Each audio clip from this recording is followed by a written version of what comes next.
All right, time to finish off Sonic's campaign. With admittedly one of the better cutscenes. It's not the one of best the only thing. times in the game that he acts like Pedro, himself. Pedro, I'm sorry, but without context, it's not a good thing to start a part with the voice telling Frost increasing. And lifting off. Yes. Yeah, are we playing Catherine now? To get through tight spaces, press the circle button to slide, guys. Also, Wait, how? I forgot this cutscene was in the game. I don't want Also- to press the circle button for anything. Why This is did one of the better Eggman park? cutscenes. Why did Eggman park the egg carrier in the middle of aquatic base? Okay. So here's the stupid thing. Aquatic base apparently leads to an outer parking area that's in Kingdom Valley. Yeah, somehow aquatic base is connected to Kingdom Valley. Are you gonna actually explain why the hell the ship is about to crash? Apparently, some people theorize that it was Sonic wrecking the egg carrier. But in But that, originally- but what about the original But cause? Sonic was outside then. Yeah. I thought it was Maphilus, Wait, but apparently not. No. There's literally no reason. The writers needed to create some kind of urgency, but they didn't actually want to properly create some kind of context. The ship crashes Also- for no reason. Also, And now we're suddenly guys- outside. What? Also, guys, Eggman for a moment there actually acted like Eggman for a bit there. Can we just Trying to kind do of blow some the walls attention. off the room? Are we in Welcome to the... same- Oh, everybody. Welcome to the Egg Viper. I mean, the Wyvern. Anyway, first, let's defeat this boss battle the way most people beat it. Switch fine. switch the console off. Well, aside from that, Whips, obviously the correct choice is to turn off the game and play a better the one. rings are actually But Yeah, being brought to now this you're time. tracking the That's- rings. that's the thing, Teo. It only doesn't work in side missions, apparently. It's weird. Anyway, here's what you do. Get the Sky Gem ready. And Okay. then it's not gonna come for you. What you do here is... You jump. Hold on. You jump, you throw the Sky Gem, you grab, and then the Sky Gem pulls you back. And now you can just wait. What the fuck? Watch. Just watch. He's gonna kill himself being Courtesy like of one Dark stream. Spine Sonic for finding this glitch. Now, to be fair, I'm not quite sure the majority of people knew about this, but it's definitely a fun glitch to pull off nonetheless. What the fuck is going on? I don't know. What? Wait Oh, for you it. And we're done. You pulled it into the dragonfly. Yeah. There we go. Basically, allow me to explain. See, because the Sky Gem is What? rocketing you forward, Eggman, what the fuck? it assumes that the boss is trying to chase you outside the field zone. So by exiting the field zone, the boss effectively kills itself. And thanks to Right, this, I have a guaranteed S rank. And Eggman. Wait, Oh, God, listen. That was incredible. I know, I right? know, right? What? I mean, seriously, all I had to do was just use a Sky Gem and then old Buttnick would off himself. I've never seen that Yeah. before. What did he do? Did Eggman crash into something? It's a really weird glitch. Anyway, going back to what I was saying earlier, when it comes to the original explosion, remember, the this music. was apparently happening all along. It's a time loop, a really stupid time And the loop. cutscenes. All right, so we're done. We defeated Eggman, so bye. Oh, the And hey! cutscenes. Oh, Yeah. you're not going to show This like, is how one of to the good legitimately beat cutscenes. No, that. wait, Just gonna I leave will, it. I will. Don't worry. Okay. Again, this is where we're back to actually good cutscene stuff. Sonic X Well, and Sonic. we've already established this, Joe, but they didn't have time to finish the CGI cutscene, so they had to rush them out. using them. Pedro. I'm not talking about the looks. I'm talking about the entire cutscene, like the whole tone, writing, and action. Oh yeah, actually that's a good point. Yeah, this is there we go. This is the two times where Sonic actually has his personality at the beginning and at the end. At least it's so calm during all this. It's really strange. Although unfortunately, whatever possible. Well, crud. However, whatever possible little charm this scene could have possibly had is about to be completely ruined by Jason Griffith's incredibly creepy and uncomfortable laughter. Again, I think he was going crazy. Well, who wasn't going crazy? All right, let's during listen. this game's Let's development? listen. Okay. Let's listen because I don't think Teo is familiar with it. Not necessarily. All right, let's go then. Listen here. Wait. He's very Jason, are you okay, man? Oh god, I can't wait for Sonic Unleashed. Well, even the next one is gonna be better than He's this. just laughing at the microphone with a bottle of wine. It's sad because in Unleashed they sound better. Yeah. Well, yeah, the better script to work with there. And in the Black Knight as well. Alright, and now we get a horrible... Remix! Alright, everybody. Those of you who are some of the most hardcore Sonic fans, of course, will remember that the Sonic 2 ending theme is actually a 16-bit remix of Sweet Dreams. What is that? It's a track made by Dreams Come True, Masato Nakamura's band. For the 15th anniversary game, they decided to bring that back. However, instead of just letting Dreams Come True make a new version of it, they decided to get freaking Aiken, to make a remix of it combined with with the original track. I believe Dreams Come True were involved as well, so they're not entirely blameless. Yeah. What the Okay, fuck have I for heard those of you in the before? for those of you in the audience who are younger and might not remember Aiken, he was one of those artists who was He made a meme. He was incredibly popular for like a year or two, and then he completely vanished off the map, like a lot of one-time wonder artists are. And even then, the stuff he was making, all of his stuff was terrible. I'm sorry. Basically, he was most famous for this music, where it's like, "I'm so lonely," blah blah blah, all that stuff. Anyway. No Yeah. chipmunky enough. So yeah, this remix. I really like Sweet Dreams, so I really hate this remix. This remix is god awful. Not to mention, this feels out of nowhere. This is exactly kind of like how Square Enix pulled to my hands at the end of No, actually, Teo, no, Teo. It's not. That's not the problem. This actually does make yeah, sense. it does, again, Teo. This is a remix of Dreams, which was Remember- used in a Sonic game earlier. Remember, Teo, I just explained. The Sweet Dreams is the ending theme of Sonic 2, so it makes sense to bring that back as a little throwback. The problem is that, again, this remix is god awful. Again, think of it as if imagine if they brought back Melodies of a new version of Melodies of trying Life. so hard, but no, it's not like working. imagine if World of Final Fantasy had a new version of Melodies of Life and it sucks balls. That's basically what's going on here. This almost feels like it should be an Hello? anime What? theme song. Yeah, we can hear you. What is it? Can you guys hear me? Yeah. Yeah. We can hear you. Oh, okay. I wonder if Teo couldn't hear us. I could hear him. Oh, Teo can't hear us. Oh, right. This music track. I guess Discord decided to switch targets. Anyway. No, don't you see, guys? This music track is so bad it's affecting Teo's hearing. I guess. I wouldn't be surprised. Anyway, yeah. Sorry. Okay.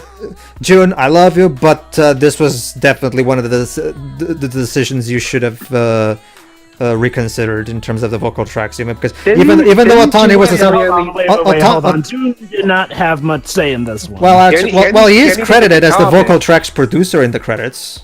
Yeah, just a vocal tracks producer. That doesn't mean he had the say in all this. I mean, again, Pedro, there's a difference in regards to producer or whatnot. Also, remember how it's a bit different when it comes to Japanese teas. I guess. And when it comes to vocal track producers, he was more so the ones when it came to, the main. Hey, look, Dwebs, Jun characters. Mazuda. It's Jun Mazuda was involved in this apparently. Well, There was someone there in the credits called Jun Mazuda, so apparently Mazuda worked on this. So basically, during his off time in between Pokemon Gens 3 and 4, he did this. Oh, wow, no wonder Gen 4 soundtrack didn't turn out all that memorable. He was affected by this. So, Shiroi, what are your thoughts on this lovely song we're listening to?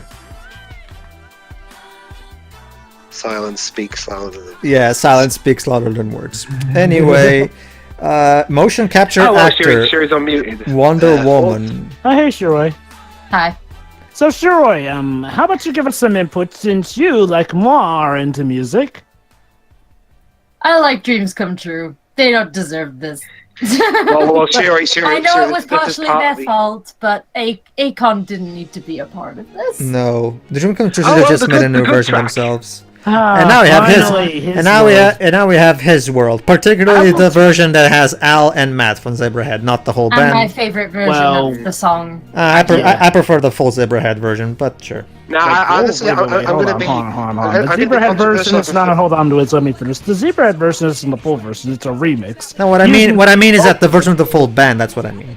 I'm going to be controversial. I prefer this version.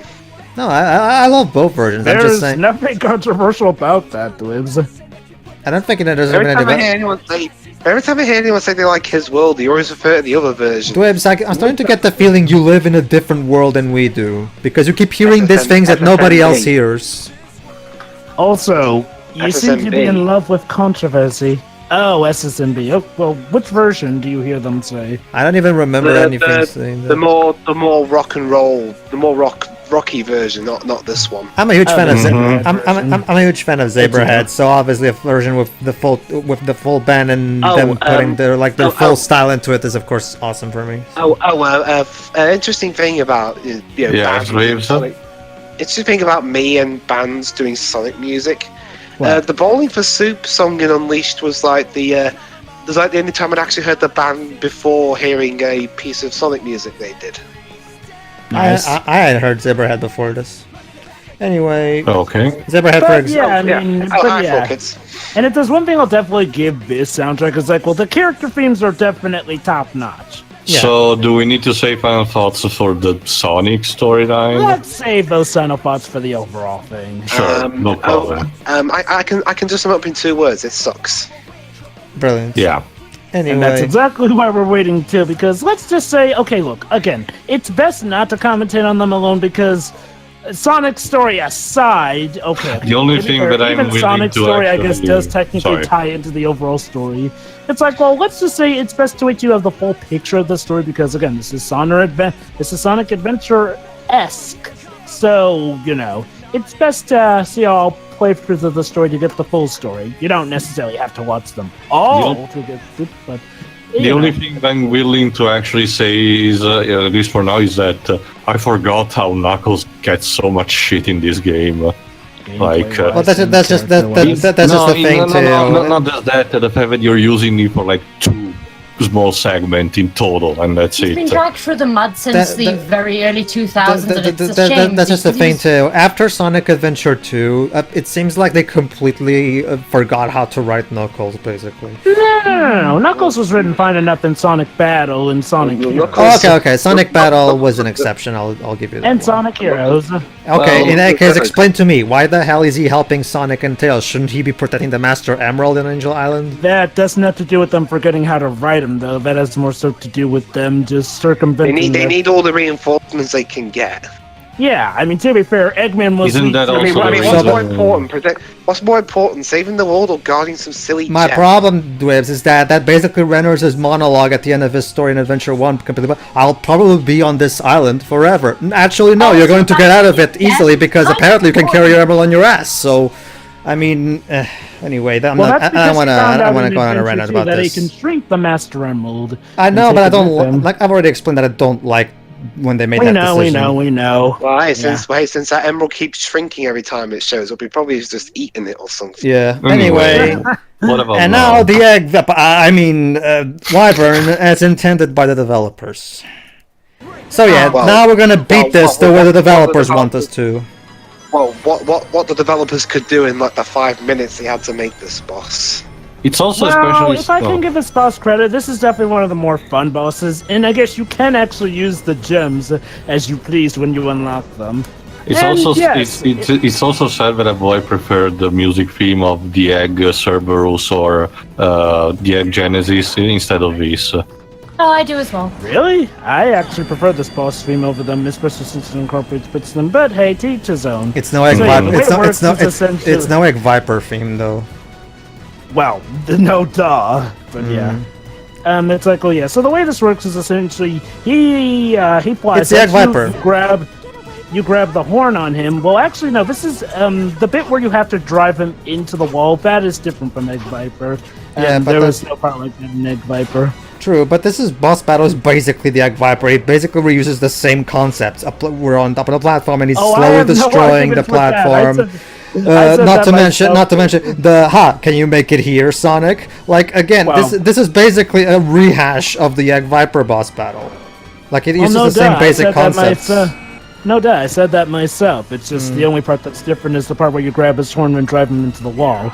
And I was about to get to the part where it's essentially Egg Viper after that. Basically, when you get into this part where you grab him, you have to try to drive him into one of those falling things. The problem is that those falling things and where they're falling is completely random. So you kind of have to combine with the fact that he's struggling while you're trying to steer him. Basically, you have to hope and you get lucky that you happen to run into them, because again, it's random. They can be falling way away from you where you can't get to. So basically, it's a stroke of luck, basically. I've never had a bout where you can never reach them. I wouldn't call that completely luck-based. Yes, they're random where they fall, but never to the point where you can't reach one. I'll give it credit there. Pretty sure he throws you off eventually, right? He does, yeah. Yeah. Also, that part is actually making me wishing for the Panzer Dragoon game instead. Mm-hmm. Yeah, he throws you off eventually, but you always do have a shot to get to it. The trick is fighting against him on the controls. Also, take this, obligatory. Have a load of this. He doesn't say that in this game. Surprisingly, yeah. Shame. Alright, one more. Ugh. Well, Pedro could have been worse. We could have implemented the 6-axis. So. Pedro, are you eating quiche or something? Because I can understand why you're going black in that case. Anyway, the canopy was destroyed, so now he's gonna switch strategy.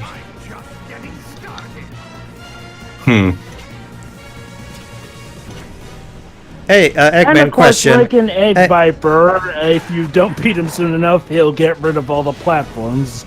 Well, actually, it's not so much that, Jova. He only gets rid of platforms after you damage him, so... No, Pedro. There actually are some points where he will take out the platforms if you fail on ramming him into the wall or damaging him later on. Oh, really?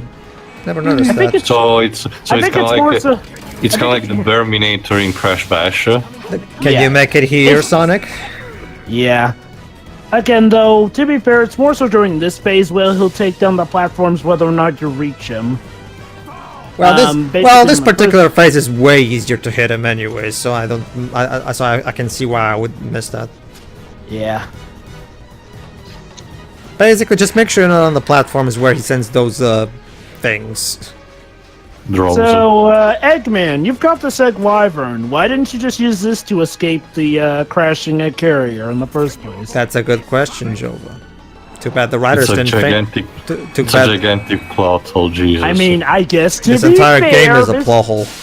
I guess to be fair, technically, this is what was happening while Sonic was moping. It doesn't exist anymore. Moping. So apparently while Sonic was preparing to go back in time and moping, this was going on before the egg carrier crashed. Go figure. Which then begs the question: so why did the disaster still occur then? Since we're gonna find out later that did jack all to change the future, even though that maybe actually that's what happened. Elise actually escaped with the Egg Wyvern, and the Sonic didn't knew. Maybe. But we didn't see what happened post the explosion. Joe, are you trying to imply that the writers did not even think about what they were writing? Well, Pedro, I already said that myself in that regard. I mean, okay, the way they're going off this is apparently How? What? What? Don't ask me. Don't ask me. I ain't got a clue. Oh, that was just stupid programming. You see, welcome to the world of stupid programming. Alright, and now we have only one square. Fortunately, this final hit is really easy. He's gonna literally come hat-face towards you, just homing attack him when he gets to you. It's Allow easy. me to say it. Provided it actually works. Watch out! He's up to something. It's literally the same. Yeah, he basically... And yet it's... There we go. Pow! And there we go. Over 5 minutes, and yet I still got an S rank. With 5,000 points to spare. That was incredible. I guess. Yeah. Anyway, before we go, just for the sake of completionism, let's listen to that other version. To that other version of his world. I'll just say this, Tips. I love both versions. As long as it's not the Crush 40 version, I'm fine. That's basically. I can agree. Ugh. I love Crush 40, but I have no idea what the fuck they were thinking when they made that version. Anyway, it's like an edgy version of it. So yeah, Alan Matt brought in the rest of the band to make a proper full version that fits their own unique style. For example, the lyrics were slightly changed so that they're a bit more, for lack of a better word, edgier in the sense that. This is the version that they themselves play on concerts and stuff like that. I wouldn't say edgy is the right word, more so risque, since they actually swear. Which, you know, honestly, here's one thing I don't get. You have to understand, Joe, that Zebrahead is a band that... Let me finish. It's weird, though. This game is clearly darker than Shadow the Hedgehog, yet this is the game where they said, oh, no. Now we can't have Sonic characters swear, even though we had Sonic characters, including even Sonic, Amy, and Knuckles themselves saying swear words in Shadow. This track was included in the Sonic the Hedgehog vocal track Several Wills, as we're seeing the cover right here. It's the vocal album of the game. That's another thing that I was really disappointed with the Sonic Forces vocal album. No bonus tracks. I mean, you could have included in some instrumental versions. Come on. Or some new versions of the songs. Anything? Maybe a Crush 40 cover of Fist Bump. I like a version of Fist Bump. No, I like it too, Job. It's just that having a vocal album CD and leaving about half of the CD empty, where you could just, put instrumental versions at least. Come on. Also having Crush 40 versions of songs. Because most vocal albums of Sonic... I disagree when it comes to his world, Shiroi. Most Sonic vocal albums tend to have some kind of bonus tracks. I mean, Face to Faith had it, this one had it. The Sonic Heroes vocal tracks had the Sonic Adventure 1 tracks as bonuses. The Sonic Adventure 2 vocal album had the instrumental versions. You get the point I'm going with, right? Why couldn't we have some instrumental versions of anything, at least in the... It would be nice. I'd love an instrumental version of Infinite's theme. Yeah, me as well. So... Also, Jova, I do agree because I actually don't like Crush 40's version of With Me from Sonic and the Black. The original Sonic Adventure... It's bad. It's just not great, so... The original... Yeah, same with how I feel about their version of Seven Rings in Hand either. It's not bad, but it doesn't have the epic feeling of the original version. I will agree with you there. It's like the but one... yeah, I think we can all agree, though, that this version of his world is freaking both versions are freaking awesome. Like, I personally prefer this one because I'm just that much of a Zebrahead fan, and this is exactly the track they would make for the game if they were allowed to. Which is, again, weird, because, again, Shadow the Hedgehog had characters swearing, yet this one, even though this one is clearly darker than Shadow the Hedgehog, they're like, oh no, now this is where we can't have swearing. Like, it's so weird. This track sounds like it's on fast forward. It's Zebrahead webs that they really like to make their but the basic gimmick of Zebrahead webs is that it's basically rock and roll with a rap beat of sorts, like because one of them can actually rap themselves. Like, basically think of it as a rock but with a rapping beat, fast-paced beat. Like, it's kind of hard to explain, but this is their own unique. That's the closest I can imagine. Yeah, this is their own unique little style, and I love it. It's perfectly fits the Sonic series, if you ask me. Again, it's rock and it's fast-paced, so what better style, right? Yeah, that was one way to give this an upbeat ending with an awesome music track. Oh yeah. I will say, however, that even though the original Sonic Adventure 1 vocal album only had the vocal tracks and that's it, no bonuses. Fortunately, there was later an album called Passion and Pride, the themes of the Sonic Adventure era, which has all the instrumental tracks of the Sonic Adventure 1 tracks as bonuses. So at least we finally got instrumental versions of those at least. Speaking of being upbeat, I kind of wish we could get some instrumental versions of the Sonic Heroes vocal tracks, though. Anyway, going back to what I was saying. So yeah, speaking of upbeat, well, folks, we've got another surprise for you. Since, well, let's just say Sonic's story here is actually a bit familiar territory, and with one of the better things of a certain Sonic license, which we'll be commentating on in the next part. Brilliant. Okay. Then you'll know what that is. You'll see. See you, everybody. Yeah. See ya.